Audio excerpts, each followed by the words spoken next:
Kalau kita lihat compliance model ya.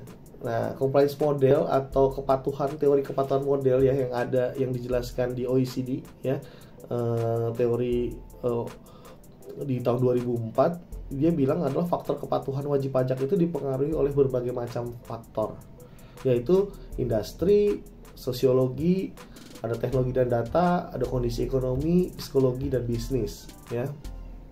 Oke, kalau kita lihat faktor kepatuhan dari wajib pajak industri, ada industri tertentu yang kompleks, ada industri tertentu yang tidak kompleks. Pasti akan mempengaruhi dong faktor kepatuhannya. Berarti pengenaan pajaknya mungkin lebih mudah sih. Misalnya UMKM, pengenaannya dari omset saja, ya kan? Tapi ada industri yang kompleks, misalnya pertambangan, nah termasuk rumah sakit, ya kan? Nah makanya dia cenderung faktor kepatuhannya seperti apa ya, mungkin kalau dia kualitas pengetahuan pajaknya tinggi mungkin bisa bagus gitu ya, tapi kalau enggak ya kemungkinan salah persepsi salah persepsi dari undang-undang dan sebagainya gitu ya. Jadi di industri itu mempengaruhi faktor compliance-nya gitu ya. Nah juga dilihat dari pola bisnisnya juga sama, jelas supply chain-nya berubah, supply chain-nya berbeda, juga pengenaan pajaknya juga berbeda karena berdasarkan transaksi kan.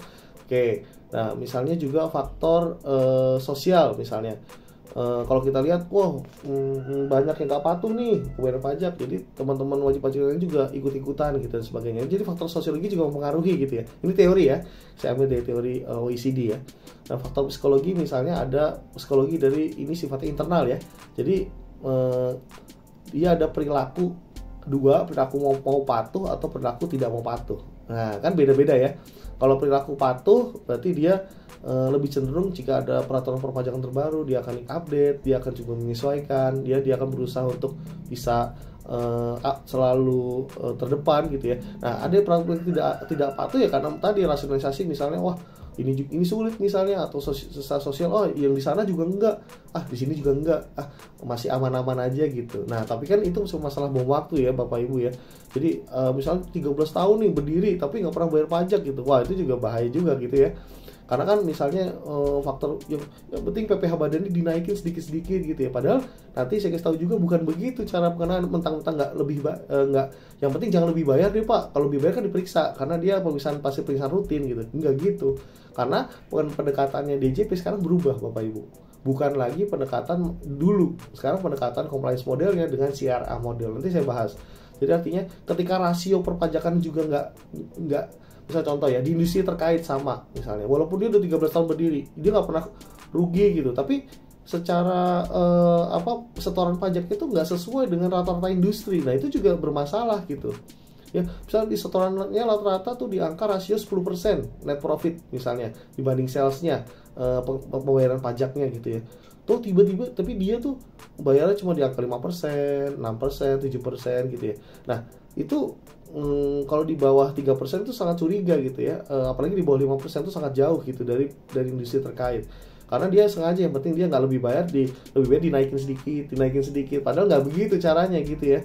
Oke, terus juga faktor kondisi ekonomi juga mempengaruhi jelas ya, terus juga teknologi dan data. Nah oke.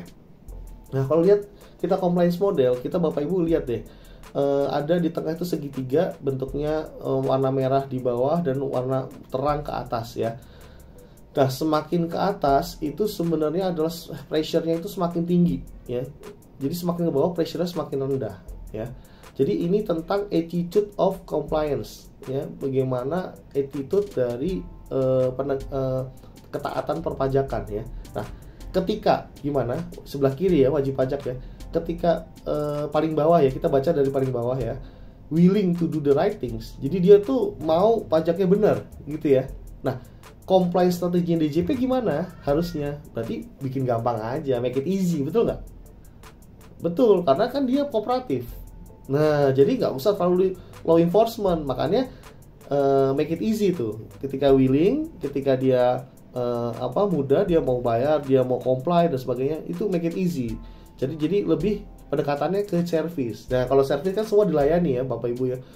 Ada peraturan terbaru, AR-nya dekat dan sebagainya. Nah ini juga jangan sampai Bapak Ibu AR tuh jangan marahan ya, jangan juga seperti kejar-kejaran juga ya hubungannya gitu ya. Jangan, nanti malah nggak bagus ya. Nanti malah nanti kita jelasin segitiga ini nih. Nah try to but don't always succeed. Nah, dia udah coba tuh, sudah coba tapi nggak pernah berhasil perpajakannya. Jadi ibaratnya, Pak, saya udah belajar coba tapi nggak ngerti juga gitu. Tapi nggak apa-apa, tapi ada upaya dia untuk bayar pajak, tapi dari 100% sebenarnya maksimal nih misalnya, dia itu cuma 50% lah atau 70%, itu juga nggak apa-apa. Nah, karena apa? Pendekatan DJP harusnya melakukan help to comply. Jadi dia harus membantu tuh untuk kita lebih patuh. Nih Pak, diajarin tuh. Ini caranya gimana, nih PPN gini, ini PPH gini, ini PPH badan seperti ini Pak caranya, gitu ya. Jadi ranahnya itu konseling, Bapak Ibu. Harusnya ya. Ini teori compliance model yang benar ya. Jadi kalau misalnya di lapangan ada yang nggak benar seperti itu ya, harusnya nggak akan penerimaan DJP itu, penerimaan pajak itu akan maksimal gitu ya. Oke. Nah, kalau bicara dia di level 3 atasnya itu, segitiga yang ini di kuning ya, warna kuning, dia tidak mau comply, don't want to comply. Nah, itu harus apa? Ya, dia harus melakukan upaya yang lebih tegas, yaitu apa? Melakukan efek getar, danger of detection. Jadi ada audit, harus ada surveillance ya. Jadi harus ada upaya untuk menggali ya potensi pajak yang lebih dalam dengan cara pemeriksaan, gitu loh, pemeriksaan pajak. Karena dia memang ya misalnya nggak mau saya bayar gitu, saya nggak mau lapor juga. Nah, itu kan udah upaya yang ini ya. Apa atau enggak, saya bayar, saya lapor tapi seadanya aja. Nah, itu kan don't want to comply sebenarnya, bukan try to but don't always succeed kan. Nah, jadi seada-adanya aja ya. Nah, itu juga nggak bagus ya. Makanya itu harus upayanya lebih keras. Nah, lebih parah lagi adalah have to decide not to comply. Jadi itu benar-benar dia tuh pokoknya saya kalau pajak alergi lah, saya nggak mau bayar lah, mau gimana pun caranya, dihindari gitu. Nah, kalau udah begitu, harusnya pendekatannya adalah use the full force of the law enforcement ya, penegakan hukum lebih tegak. Jadi investigation ya sifatnya lagi. Nah, Bapak Ibu juga harus ketahui bahwa di DJP pusat itu ada direktur khusus namanya Inteldik, Intelijen dan Penyelidikan Pajak. Jadi itu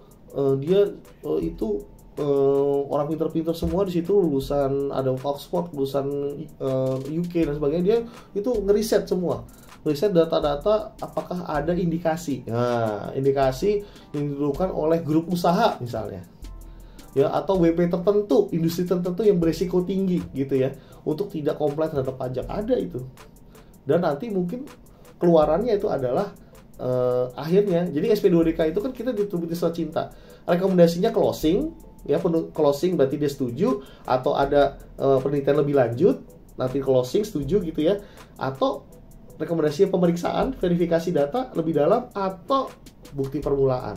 Nah, bukti permulaan itu adalah tujuan nanti untuk P21 ya, untuk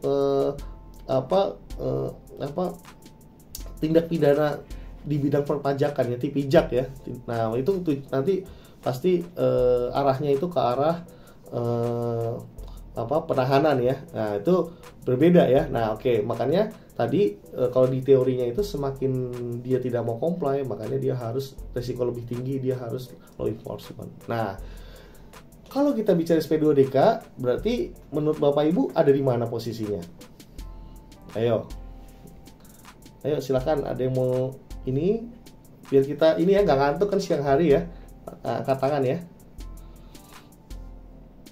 Nah, ya misalnya bentar, saya nggak bisa lihat nih. Mungkin dari ini Ibu Silviana, coba Agustin, RS Fatimah Serang nih. Ayo Ibu, SP2DK itu di level mana nih? Oh ya, di level yang 1, 2, 3, 4 nih, paling atas yang mana nih kira-kira kalau SP2DK? Level 2. Iya, bener banget. Ini pengalaman nih kayaknya ya.